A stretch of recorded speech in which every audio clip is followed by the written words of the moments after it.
Origen e historia de la lengua castellana, español.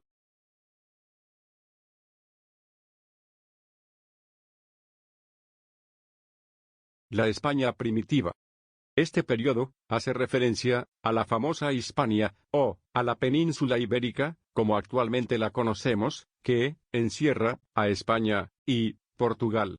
Los primeros grupos, o civilizaciones, que se establecieron dentro de esta, fueron los vascos, los íberos, los tartesos, los celtas, los celtíberos, los fenicios, o púnicos, los griegos, y los cartagineses.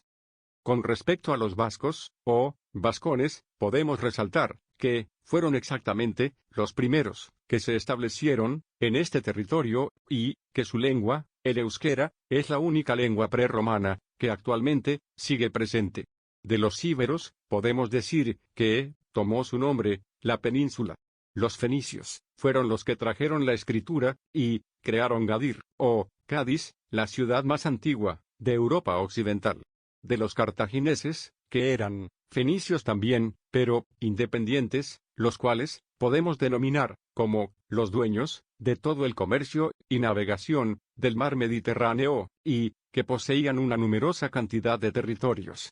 En ese tiempo, Roma se estaba empezando a expandir por todo lo que era la península itálica, pero quería seguirse extendiendo, cosa que, de igual manera, estaba haciendo Cartago, causando que ambas civilizaciones entraran en conflicto, y que, en el año 264 a.C., comience la primera de 3 guerras púnicas, en la que se enfrentaron estas dos potencias del Mediterráneo occidental, y en la que los romanos vencieron a los cartagineses.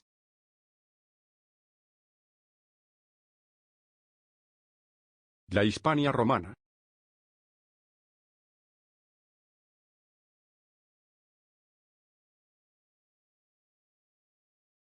La Hispania romana va desde el siglo III a.C., año 218, hasta el 411 después de Cristo. Roma convirtió a Hispania en una de sus colonias, imponiéndole sus costumbres, organización económica, social y política, religión y modo de vida, que, para estos, era muy fácil de hacer, porque las personas se acogían rápidamente a su cultura y tecnología, puesto que la Hispania estaba más avanzada que las demás. Y no podemos dejar por fuera al nuevo idioma de la península, el latín, que, independientemente que fuera refinado o vulgar, era la lengua oficial del momento para todos. Aquí quiero hacer un énfasis: el pueblo era el único que hablaba el latín vulgar, y los altos mandatarios y apoderados de la época, el latín culto y elegante.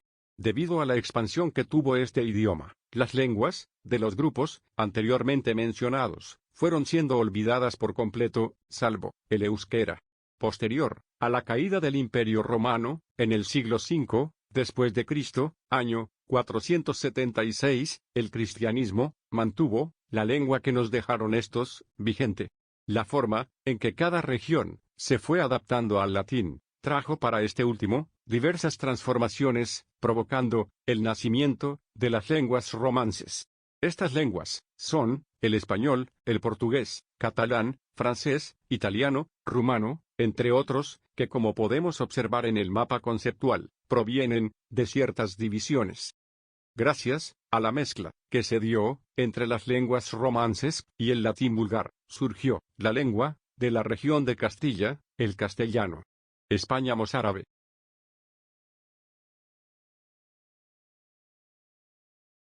En el siglo XVIII, después de Cristo, los árabes invadieron la península y se quedaron en ella casi 800 años, 8 siglos. En todo ese tiempo, mostraron otra visión del mundo, cambiando de nuevo el estilo de vida de las personas, con otra religión, otra arquitectura, avances en la medicina, la matemática, entre otros. Con estos, también, surgieron nuevas lenguas y culturas, como la mozárabe y la mudéjar. ¿Sabes que usamos una amplia gama de términos arábigos en español a diario, y que los árabes dejaron en el castellano más de 4000 palabras? ¿Puedes creerlo? consolidación y certificación del castellano en la Reconquista, que comienza desde el siglo XI hasta el XV en España, en el cual se crearon diversas variaciones del latín, como el leonés, el navarro, el aragonés, el gallego, el castellano y el catalán, pero solo estos tres últimos ampliaron su léxico y establecieron su gramática. Algo muy importante durante esta etapa, en el Siglo de Oro, fue el matrimonio del rey Fernando de Aragón con Isabel de Castilla. El 19 de octubre de 1469 se casaron para unirse y expulsar a los árabes, haciendo del castellano el idioma oficial del país y expandiéndolo por todo el territorio.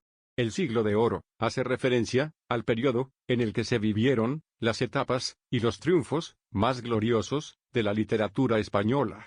Dentro de este, debemos destacar a Miguel de Cervantes Saavedra, que fue un poeta, escritor, dramaturgo famoso y recaudador de impuestos, el cual escribió la primera y mejor novela moderna de la literatura española y de la época del Renacimiento, el ingenioso hidalgo Don Quijote de la Mancha. Esta novela fue redactada por él mientras estaba en prisión, en 1597, debido a la batalla de Lepanto, un enfrentamiento en el que participó la formación Miguel del castellano con la Liga Santa se divide para derrocar grandes al Imperio Otomano. El castellano medieval, en el cual podemos distinguir a Alfonso X, el Sabio, rey de Castilla, con el poema del mío Cid, y la grande y general historia de España, ambos escritos completamente en castellano, y también a Fernán González, duque de Castilla, con el poema Oración. El español moderno, marcado por Antonio de Nebrija, en 1492, quien publicó la primera gramática de la lengua castellana, siendo así el español como la primera lengua romance en ser estudiada científicamente, y el español contemporáneo, que es conocido debido a la fundación de la Real Academia Española, la RAE, en 1713, por iniciativa de Juan Manuel Fernández Pacheco, con el propósito de fijar los vocablos de la lengua castellana en su mayor propiedad, elegancia y pureza, y castigar los cambios que habían hecho en ella a lo largo de los siglos. Desde 1871, cada país hispano debía crear su propia academia de la lengua española, o sea, que toda región que tenga como idioma oficial el español debe tener una academia, como la colombiana, creada en ese mismo lapso de tiempo, ubicada en Bogotá. Además, también existe la Asociación de Academias de la Lengua Española, la ASALE, que reúne a todas las del mundo. A nuestro español, como ser, estar, gancho, colmena, barranco, izquierda, chaparro, de las lenguas primitivas, o arroz, azúcar, algodón, zanahoria, sandía, alquería, aduana, almacén, de origen árabe, germanas, como guerra, tropa, arpa, escuela, ropa, jabón, guardia, y latinas, como a posteriori, con posterioridad, ad referendum, para recibir la aprobación, cogito, ergo sum, pienso, luego, existo, etc.